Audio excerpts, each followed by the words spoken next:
तो नेक्स्ट हम बात करने वाले हैं यहाँ पर more than one geometric mean के बारे में। अब ये more than one geometric mean के बारे में जो बात है बिल्कुल उसी तरह से है जो हमने याद होगा अर्थमेटिक मीन में की थी। जो definition more than one arithmetic mean के लिए थी वही सेम, लगभग वही सेम, थोड़ी सी चेंज होगा उसमें। डेफिनेशन रहेगी ज्योमेट्रिक मीन के लिए, more than one geometric mean के लिए। देखिए क्या है, अगर G1, G2, G3 इस तरह से A और B के बीच में रख दिए जाए और ये सारी टर्म्स अगर GP में हो, R इन GP, अगर ये सारी टर्म GP में, इसमें ये भी मेंशन कर देता हूँ A और B जो है वो पॉजिटिव नंबर है। हम यहाँ पे पॉजिटिव नंबर के लिए ही बात करेंगे, नेगेटिव नंबर के बारे में बात नहीं होगी, ठीक है। और यहाँ पर G1, G2, G3 जो है वो भी अगर ज्योमेट्रिक मीन वर्ड यूज़ करेंगे तो वो A और B के बीच में ही आने चाहिए, अर्थात वो भी क्या होंगे, पॉजिटिव। सारे के सारे नंबर जो है GI ये भी पॉजिटिव है। अगर A और B के बीच में अगर इन नंबर्स को रखने पर ये जो वैल्यूज हमने रखी हैं, अगर ये सारी टर्म्स यहाँ से लेके यहाँ तक GP बनाती हैं तो हम इन नंबर्स को क्या कह देंगे, geometric mean between A and B। क्या मतलब है, सीधा सा सिंपल शब्दों में कहें तो भाई अगर 2, 10, यहाँ पे चलो 5 से मल्टीप्लाई कर रहा हूँ, 50, 250 एंड चलिए यहाँ पे 5 से मल्टीप्लाई कर देते हैं तो आ जाएगा 1250। अब देखिए ये जो नंबर हैं ये GP में है, ठीक है, कॉमन रेशो 5 लिया है। अगर ये सारे नंबर GP में है तो ये जो मिडल के 3 नंबर है इसको हम कहेंगे ज्योमेट्रिक मीन। किसके बीच में, फर्स्ट और लास्ट के बीच में। अगर मैं लिख लूँ 3, 6, 12, 24, 48, 96 इस तरह से, ये सारे नंबर भी देखिए GP में है और इसलिए इन नंबर्स को, जो बीच के नंबर हैं, इनको मैं क्या कहूँगा, ज्योमेट्रिक मीन। किसका ज्योमेट्रिक मीन, 3 और 96 के बीच में ये ज्योमेट्रिक मीन कहलाएंगे। और इसमें जो 6 है इसे हम कहेंगे फर्स्ट ज्योमेट्रिक मीन, ये सेकंड ज्योमेट्रिक मीन, ये थर्ड ज्योमेट्रिक मीन, ये फोर्थ ज्योमेट्रिक मीन। एक बात और देखिए, अगर मैं लिखूँ 2, -4, 8, -16 एंड 32, अब ये मैंने 5 नंबर्स लिखे हैं, ये GP है, क्लियर। मगर यहाँ पे ध्यान रखिएगा, इन नंबर्स को ज्योमेट्रिक मीन नहीं कह सकते, नॉट ज्योमेट्रिक मीन। GP बोलने में कोई बुराई नहीं है, ये इस पांचों नंबर GP में है, मगर हम इन नंबर्स को ज्योमेट्रिक मीन नहीं बोल सकते। कारण, मीन का मतलब आपको बताया था होता है बीच में, तो ये जो नंबर -4 और -8 है ये इन दोनों के बीच में नहीं है, इसलिए आप इसे ज्योमेट्रिक मीन नहीं कह सकते। तो इसके लिए हमने जब नंबर A और B पॉजिटिव की बात की है तो ये जो बीच वाले मीन्स हैं ये भी पॉजिटिव ही होने चाहिए, तभी हम इनको ज्योमेट्रिक मीन बोल पाएंगे। तो अगर डेफिनेशन देखें तो सिंपल सी होती है, अर्थमेटिक मीन की भी इसी तरह से थी। अगर ये मान लो 5 टर्म AP में होती तो मिडल वाले 5 जो 3 नंबर होंगे वो फर्स्ट और फिफ्थ का अर्थमेटिक मीन कहलाएंगे। इसी तरह से अगर ये GP में है पांचों टर्म तो मिडल वाले नंबर्स को हम क्या कह देंगे, ज्योमेट्रिक मीन। इसी तरह से अगर n नंबर्स या 100 नंबर GP में है तो बीच के जो 98 टर्म्स होंगी उसे हम ज्योमेट्रिक मीन बोल देंगे, फर्स्ट और लास्ट के बीच में। तो अब हमारे पास मुद्दा यह है कि यहाँ पे हमें अगर ये ज्योमेट्रिक मीन ढूंढने हो तो कैसे फाइंड आउट करेंगे, जो कि बहुत सिंपल सा काम है भाई। ज्योमेट्रिक मीन जो है हमारे पास G1, G2, G3, Gn इनको फाइंड आउट करना है तो इसके लिए सिंपल सी कहानी है, ये एक GP है और इस GP में हमें कोई भी टर्म ढूंढनी हो, जैसे G1 ढूंढना है तो वो सेकंड टर्म है, तो ये किसके इक्वल होना चाहिए, AR के। G2 अगर हमें फाइंड आउट करना है तो ये थर्ड टर्म दिखाई दे रही है, यानी AR² होनी चाहिए। थर्ड ज्योमेट्रिक मीन ढूंढना है तो फोर्थ टर्म है ये, यानी कि AR³ के इक्वल होनी चाहिए। A हमारे पास है तो सिर्फ R चाहिए हमें, अगर R मिल जाएगा तो इसमें कोई भी ज्योमेट्रिक मीन आगे हम फाइंड आउट कर सकते हैं। और R ढूंढने में हमारी हेल्प करेगा ये B। अगर ये n ज्योमेट्रिक मीन है तो इस GP के अंदर टोटल नंबर ऑफ टर्म्स हो जाएंगी n+2, तो B हमारी लास्ट टर्म यानी कि n+2th टर्म होनी चाहिए। और बाय रूल GP में n+2th टर्म होनी चाहिए AR पावर n+1। तो यहाँ से हम r power n+1 is equal to B upon A find out कर लेंगे r की वैल्यू। तो r की वैल्यू हमें मिल जाएगी b अपॉन ए पावर 1/n+1 इस तरह से। तो r की वैल्यू ढूंढते ही हम यहाँ पे ज्योमेट्रिक मीन ढूंढ सकते हैं जो हम चाहें। ठीक है, यहाँ पे g1 g2 g3 कोई भी ज्योमेट्रिक मीन ढूंढना है। g1 में a इंटू आर पावर 1 है, g2 के लिए a r स्क्वायर है, g3 के लिए a r क्यूब है। तो मैं अगर कोई भी ज्योमेट्रिक मीन ढूंढना चाहूँ उसके लिए सीधा सीधा लिख सकता हूँ a r पावर k। मगर ध्यान रखेंगे k की वैल्यू 1 से लेके n के बीच में ही रहेगी। अगर आपने r फाइंड आउट किया है n की वैल्यू 3 लेके, तो आप यहाँ पर 3 ज्योमेट्रिक मीन ही ढूंढ पाएंगे, g1 g2 g3। अगर 4th ज्योमेट्रिक मीन ढूंढना चाहते हैं तो आपको r दोबारा से ढूंढना पड़ेगा, क्योंकि जिसके n के हिसाब से आपने यहाँ पर r फाइंड आउट किया है उसके अकॉर्डिंग ही आप उतने ही ज्योमेट्रिक मीन ढूंढ सकते हैं, उससे ज़्यादा नहीं। अगर 10 ज्योमेट्रिक मीन चाहिए तो उसके लिए r की वैल्यू यहाँ से अलग मिलेगी। अगर 5 ज्योमेट्रिक मीन ढूंढने हैं तो यहाँ पर n की वैल्यू 5 रख के r की वैल्यू अलग मिलेगी। तो ये फार्मूले में जो k की वैल्यू है वो 1 से लेके n तक जितने हमने ज्योमेट्रिक मीन लेने हैं उसके हिसाब से ही ली जा सकती है। ठीक है, एक प्रॉपर्टी और इसमें बता रहा हूँ वो भी समझ लेते हैं, फिर हम इसका एग्जाम्पल करेंगे। ठीक है, प्रॉपर्टी क्या है, जैसे हमने अर्थमेटिक मीन में प्रॉपर्टी की थी। अर्थमेटिक मीन में हमने प्रॉपर्टी की थी कि अगर हम a और b के बीच में n अर्थमेटिक मीन ढूंढते थे तो उन सब का सम करो और a और b का जो सिंगल अर्थमेटिक मीन है उसका n टाइम्स उनके इक्वल होता था। ये प्रॉपर्टी कुछ इस तरह से थी, a1 a2 a3 अगर हमने अर्थमेटिक मीन फाइंड आउट किए थे तो इनका सम n टाइम्स a था, जिसमें a सिंगल अर्थमेटिक मीन होता था। ये अर्थमेटिक मीन की प्रॉपर्टी थी। उसी तरह से ज्योमेट्रिक मीन की प्रॉपर्टी है कि g1 g2 g3 अगर हमने n geometric mean find out कर लिए तो इन जो सभी ज्योमेट्रिक मीन है इनका प्रोडक्ट, ये मल्टीप्लिकेशन है, ये होता है g पावर n के इक्वल। जो हमारा सिंगल ज्योमेट्रिक मीन होता है रूट ऑफ ए बी, तो इन सब का प्रोडक्ट अगर हम फाइंड आउट करें तो रूट ऑफ ए बी के इक्वल होता है। ठीक है, अगर इसका प्रूफ देखना चाहें तो बहुत ही सिंपल है। ये देखिए, ये हमारे g1 g2 g3 की वैल्यूज हैं, यहाँ से मैं इसका प्रूफ कर रहा हूँ। हमने अगर a और b के बीच में ज्योमेट्रिक मीन लिए g1 g2 g3 gn, ये n ज्योमेट्रिक मीन लिए। अभी हमने फार्मूला देखा, कोई भी ज्योमेट्रिक मीन फाइंड आउट करना हो a r पावर k इसका फार्मूला था, k की वैल्यू 1 से लेके n के बीच में रहेगी। ठीक है, और इसमें जो r था हमारा वो था b upon a power n 1/n+1, या कह सकते हो r power n+1 is equal to b upon a था। अब अगर हम g1 g2 g3 और gn इनको फाइंड आउट कर ले, ये तो सारे ज्योमेट्रिक मीन हमने लिखे a और b के बीच में, तो ये सारी टर्म किस में थी, gp में। अब अगर हमें प्रॉपर्टी प्रूव करनी है उसके लिए देखिए, मैं इन सब की वैल्यू ढूंढ के यहाँ पे मल्टीप्लाई कर रहा हूँ। g1 की वैल्यू है ar, g2 की वैल्यू ar स्क्वायर, g3 की वैल्यू ar क्यूब, इसी तरह से gn की वैल्यू होगी ar पावर n। तो इन सभी को मल्टीप्लाई करेंगे। देखिए a सब में एक बार आ रहा है तो मल्टीप्लिकेशन में a n टाइम्स आएगा, तो उसे a पावर n लिख रहा हूँ। r की पावर जो यहाँ पर फर्स्ट वाली टर्म है 1, इसमें 2, इसमें 3, तो इसमें 1 + 2 + 3 अप टू n तक जा रहा है। तो यहाँ पे हमें मिलेगा a power n r power, देखिए 1 + 2 + 3 up to n, summation n का फॉर्मूला बन गया जिसकी वैल्यू हमें पता है n इंटू n + 1/2 होती है। अगर नहीं पता तो आप AP है उसकी हेल्प से AP का सम फाइंड आउट कर सकते हो। फर्स्ट टर्म में common difference 1, number of term n, तो यहाँ से ये मिल जाएगा। अब देखिए इसमें जो हमारा n है, यहाँ पे हमें प्रूव क्या करना है कि ये किसके इक्वल आना चाहिए, इन सब का प्रोडक्ट g पावर n के इक्वल, जिसमें g क्या है हमारा रूट ऑफ ए बी।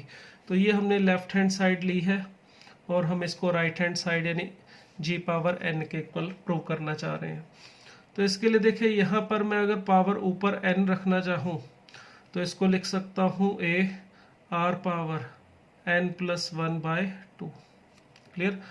अब देखिए जो g था हमारा वो था रूट ऑफ ए बी, और b जो हमारा था इसमें वो था, कौन सी टर्म है b हमारी n+2th टर्म थी, जिसे हम ar⁻n+1 लिख सकते हैं।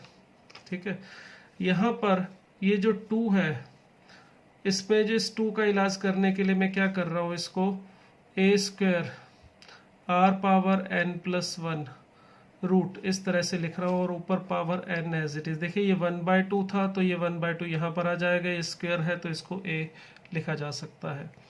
तो ये देखिए ये बन गया हमारे पास a × a r⁻n+1 whole power n, that is root of ये a और ये है b, root of ab power n, that is g⁻n।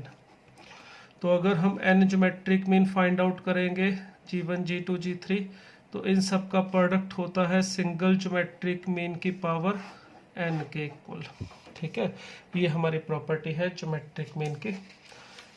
चलिए कुछ एग्जांपल्स लेते हैं इनमें ज्योमेट्रिक मीन के लिए, more than one geometric mean के लिए।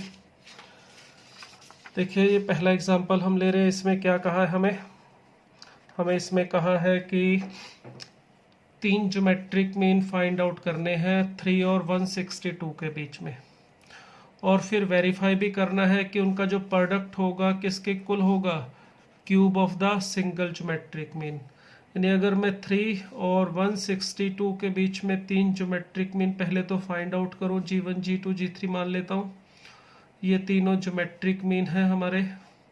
ठीक है, a और b के बीच में, a और b का मतलब है यहाँ पर 3 और 162, ये a समझ लीजिए और ये b। तो ये सारी टर्म होनी चाहिए जीपी में। एक तो हमें g1 g2 g3 ढूंढना है, और उसके बाद ये भी चेक करना है कि जो इनका प्रोडक्ट होगा g1 g2 और g3 का, जो हमने अभी प्रॉपर्टी की थी, उसके अकॉर्डिंग ये g⁻3 के इक्वल आना चाहिए, वो भी चेक करना है कि आ रहा है या नहीं आ रहा। तो इसके लिए अगर मैं ज्योमेट्रिक मीन ढूंढना चाहूँ तो सिंपल सा काम है, यहाँ पर a 3 है, r कॉमन रेशियो ढूंढने के लिए b का नंबर देखिए, ये हमारे पास 3 तो ज्योमेट्रिक मीन है, और ये 2 नंबर a और b, टोटल 5 टर्म्स हो गए। इसका मतलब 162 हमारी 5th टर्म है। तो बाय रूल ये जो 162 5th टर्म है वो होनी चाहिए a r⁻4। a हमें दे रखा है इसमें 3, सॉरी यहाँ मिस्टेक कर दी मैंने लिखने में, स्टेटमेंट को 2 था, यहाँ पे सही कर देते हैं, चलिए कोई बात नहीं। 2 और 162 इसके बीच में हमें ज्योमेट्रिक मीन ढूंढने थे, तो चलिए यहाँ पर इसकी वैल्यू रख लेते हैं, b = 162 = 2 r⁻4। तो r⁻4 = आ रहा है 81। अब यहाँ पे एक चीज़ नोटिस कीजिएगा, सॉल्व करके r की वैल्यू हमें मिलेगी +-3। 3⁻4 भी 81 आता है, -3⁻4 भी 81 आता है। बट अगर मैं r की वैल्यू यहाँ से 3 ले लेता हूँ, तो उस केस में अगर r नेगेटिव होगा तो ये जो टर्म्स आएंगी g1 g2 g3, ये अल्टरनेटिव पॉजिटिव नेगेटिव साइन के साथ आएंगी। मतलब क्या है, यहाँ पर r की वैल्यू अगर 3 और r की वैल्यू मैं -3 लेके g1 फाइंड आउट करूँ, जो कि होना चाहिए ar। ठीक है, a हमारे पास था 2, दोनों में वो तो सेम रहेगा, तो यहाँ पर आ जाएगा ये 6। g2 की value ar² that is 18, g3 की वैल्यू ar³ 54, इस तरह से मिलेगा। बट अगर यहाँ से अगर फाइंड आउट करें तो ar = -6 मिलेगा, g2 की वैल्यू 18 मिलेगी और g3 की वैल्यू -54 मिलेगी। बट ये जो तीनों नंबर है -6, 18 और -54, इसको यहाँ पे रखने पर जीपी तो मिल रही है 162, यहाँ पे रखूँ, ये जीपी होने में तो कोई प्रॉब्लम नहीं है, मगर इनको ज्योमेट्रिक मीन नहीं बोल सकते, they are not geometric means, क्योंकि ये वैल्यूज इनके बीच में नहीं है। इसलिए हमारा सही आंसर ये होगा, तो आर की वैल्यू पॉजिटिव ही लेनी है, ये ध्यान रखिएगा। तो आर की वैल्यू पॉजिटिव लेके ये हमारे पास 3 ज्योमेट्रिक मीन हमें मिल गए। अब हमें और क्या करना था, ये प्रॉपर्टी भी वेरीफाई करनी थी, इनका प्रोडक्ट होना चाहिए g³ के इक्वल। तो चलिए पहले तो g ढूंढ लेते हैं, g होगा √ab, दैट इज √2 × 162। तो देखिए इसकी वैल्यू अगर हम फाइंड आउट करें, 162, इसे आप लिख सकते हो 81 इंटू 2 ऐसे, तो ये 4 बाहर निकाल सकते हो और यहाँ से 9, तो ये 18 आ रहा है। क्लियर, सिंगल ज्योमेट्रिक मीन है वो 18 आ रहा है। अब या तो आप G1 G2 G3 को पूरा पूरा मल्टीप्लाई करके 18 का क्यूब चेक कर लीजिए आ रहा है नहीं, ऐसा भी कर सकते। देखिए 6 इंटू 18 इंटू 54, इस 54 को अगर मैं ऐसे लिख लूँ 18 इंटू 3, ये मैंने 54 को लिखा है, तो देखिए 18 18 और ये 6 इंटू 3 ये भी 18, तो देखिए 18 का क्यूब यानी G क्यूब, ये भी हमने चेक कर लिया। तो कैलकुलेशन से थोड़ा बच गए इस तरह से करने से। तो इस तरह से हमें चेक करना हो या फाइंड आउट करने हो एक से ज़्यादा ज्योमेट्रिक मीन, तो फाइंड आउट भी कर सकते हैं, और इस तरह से हम उसको वेरीफाई भी प्रॉपर्टी को करना चाहें तो कर सकते हैं। एक और एग्जांपल ले रहे हैं इसमें। चलिए ये एग्जांपल जो है हमारे पास, इसमें देखिए क्या दिया हुआ है।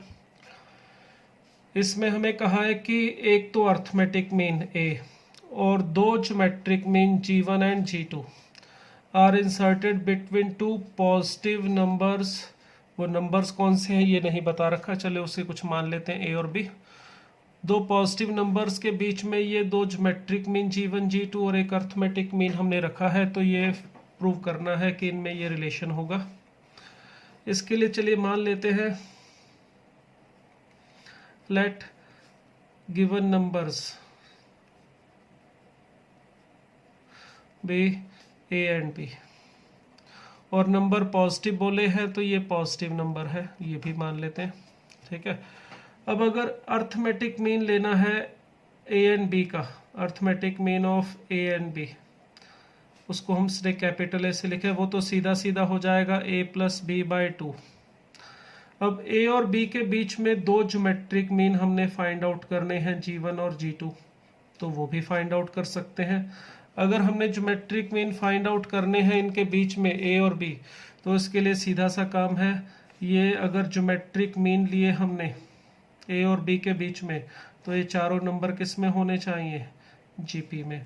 तो वही सिंपल सा काम है, B होनी चाहिए हमारी fourth term, that is AR cube.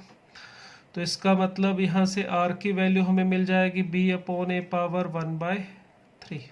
Clear, और हमारा G1 जो है वो होना चाहिए AR और G2 होना चाहिए AR स्क्वायर।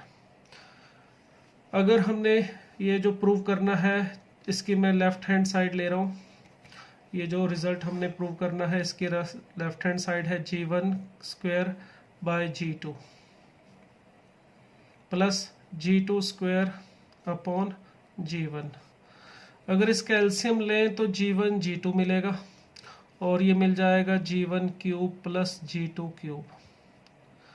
अब देखिए मैंने यहाँ पे जानबूझ के R की वैल्यू रखी नहीं थी, फ्रैक्शन में आ जाता, अब वो प्रॉब्लम यहाँ से मैं सॉल्व हो जाएगी। देखिए ये हो जाएगा G1 क्यूब का मतलब A क्यूब R क्यूब, ये हो जाएगा G1 क्यूब, जिसकी हम यहाँ पे डायरेक्ट वैल्यू रख सकते हैं। G2 क्यूब का मतलब भी हो जाएगा A क्यूब R पावर 6, ये G2 क्यूब हो जाएगा जो यहाँ पे है हमारे पास। दूसरी बात, G1 G2 की वैल्यू भी यहाँ से प्रोडक्ट से रख सकते हैं A स्क्वायर R क्यूब। तो देखिए A cube R cube plus A cube R power 6 upon A square यहाँ पे R क्यूब। तो देखिए ऊपर से A क्यूब कॉमन निकाल सकते हैं, और R क्यूब भी जो कैंसिल होने के बाद जो लेफ्ट हैंड साइड है वो हमें यहाँ पे मिल जाएगी कितनी, R क्यूब तो कैंसिल हो जाएगा, A स्क्वायर भी कैंसिल हो जाएगा, तो A मिलेगा, और 1 प्लस R क्यूब हमें यहाँ पे मिलेगा। तो देखिए A प्लस AR क्यूब हमें मिल रहा है, और AR क्यूब का मतलब कितना था हमारा B, तो देखिए ये मिल गया A प्लस B, और यही A प्लस B किसके इक्वल है, ट्वाइस ऑफ A, क्योंकि यहाँ से देखिए ये हमारे पास अर्थमेटिक मीन जो था कैपिटल A वो A plus B by 2A था। तो इस तरह से ये हमने प्रूव करना था, तो राइट हैंड साइड के इक्वल हमने प्रूव कर दिया है इसको। ठीक है, तो इस तरह के एग्जांपल को हम इस तरह से प्रॉपर्टी से कर सकते हैं फाइंड आउट करके G1 G2।